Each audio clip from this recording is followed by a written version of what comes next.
Bismillahirrahmanirrahim. Assalamualaikum warahmatullahi wabarakatuh.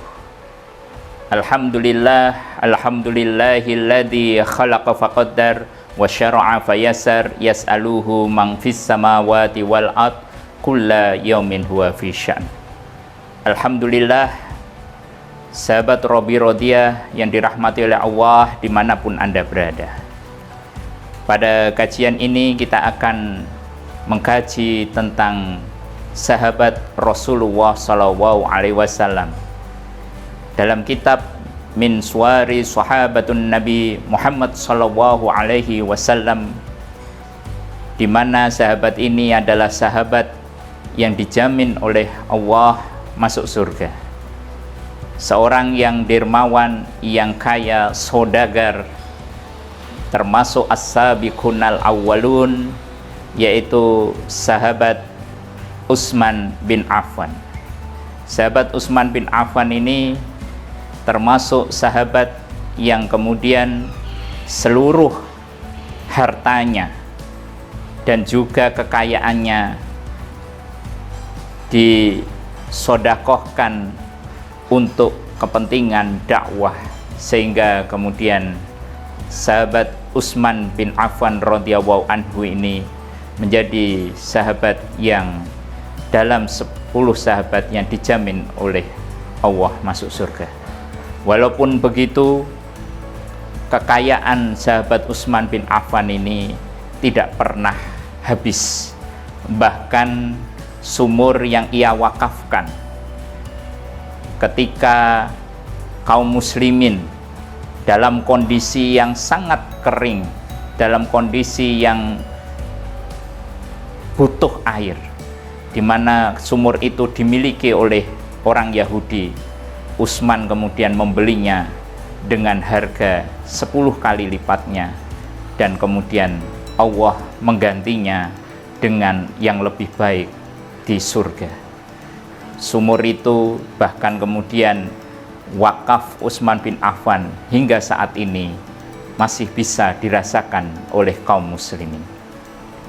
Sahabat Robi Rodiyah dimanapun berada yang dirahmati oleh Allah,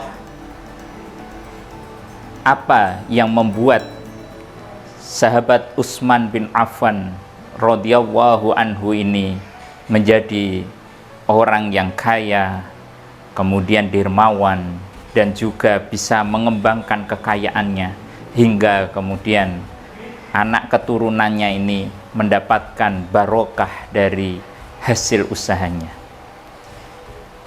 Yang pertama, seperti kita ketahui, Utsman di dalam kitab tadi Min Suwari Sahabatin Nabi Muhammad SAW menyampaikan ada 5 prinsip yang dilakukan Utsman bin Affan sehingga ia menjadi seorang saudagar yang kaya, yang barokah, dan juga masuk surga tadi. Yang pertama, ana u'ayij, dia melakukan sendiri perniagaannya. Artinya Utsman melakukan sendiri usahanya, tidak menyerahkan ke orang lain. Jadi beliau kemudian ketika membuka usaha, mengembangkannya, beliau kawal sendiri, sehingga ketika kemudian beliau punya anak buah, maka kemudian ia sudah bisa menyampaikan kepada anak buahnya karena sudah pernah mengalami tadi. Kemudian yang kedua, wa unami, kemudian sahabat Utsman ini mengembangkannya. Bagaimana sahabat Utsman mengembangkannya? Yaitu harta atau laba yang dimiliki dari jual beli tadi, perniagaan tadi, beliau bagi 3. Yang pertama untuk sedekah, kemudian yang kedua untuk keluarganya, dan yang ketiga untuk diputar kembali modalnya. Jadi ini juga dilakukan oleh sahabat Abdurrahman bin Auf, yaitu sahabat dari Utsman bin Affan dan juga sahabat Rasulullah Shallallahu Alaihi Wasallam.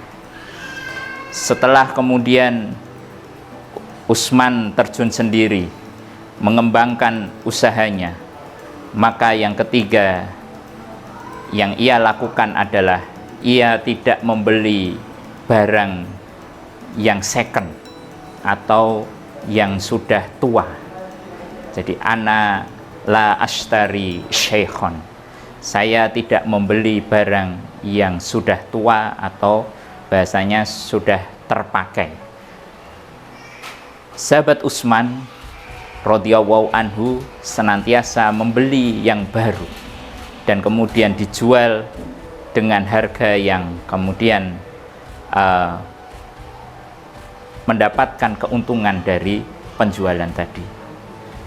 Jadi beliau kalau ada barang yang sudah dalam waktu tertentu sudah habis, maka kemudian dibagikan atau kemudian diputar kembali untuk menjadi modal.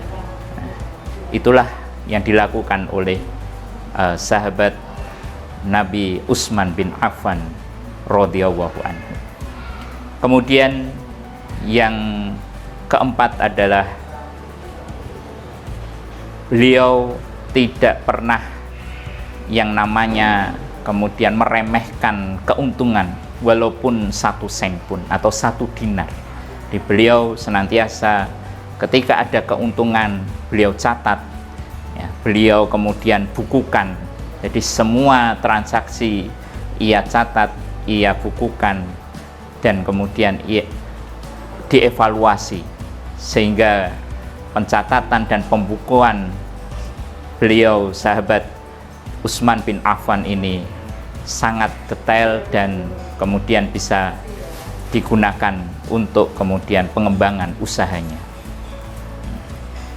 Dan yang kelima adalah beliau membagi modalnya menjadi 2, yaitu untuk mengembangkan modal usahanya tadi dan juga keuntungannya dibagi untuk pengembangan usaha dan juga untuk kepentingan akhirat. Jadi ketika sahabat Utsman bin Affan ini bersedekah, berwakaf sumur, kemudian ketika setelah perang para kaum muslimin saat itu sedang mengalami masa paceklik, maka kemudian beliau mewakafkan atau mensedekahkan semua hasil perniagaan kepada kaum muslimin. Maka semakin banyak sedekah, semakin banyak wakaf, maka semakin banyak pula barokah rezeki yang diterima oleh sahabat Utsman bin Affan dan keluarganya. Bahkan hingga saat ini masih kita rasakan keberkahan dan keberlimpahan rezeki dari sahabat Utsman bin Affan radhiyallahu anhu. Semoga dengan 5 prinsip yang dijalani oleh sahabat Utsman bin Affan yang menjadikannya sebagai as-sabiqunal awwalun, kemudian yang menjadikannya sebagai ahli surga dan menjadikannya saudagar yang penuh barokah hingga saat ini, kita dapat menirunya, meneladaninya, karena sungguh harta yang barokah adalah harta yang bertambah kebaikannya dan semakin mendekatkan diri kita kepada Allah Ta'ala. Jazakumullah khairan kasiron. Aqulu qouli hadza wa astaghfiru minkum. Ila liqa ma'as salamah wal faizah. Wassalamu alaikum warahmatullahi wabarakatuh.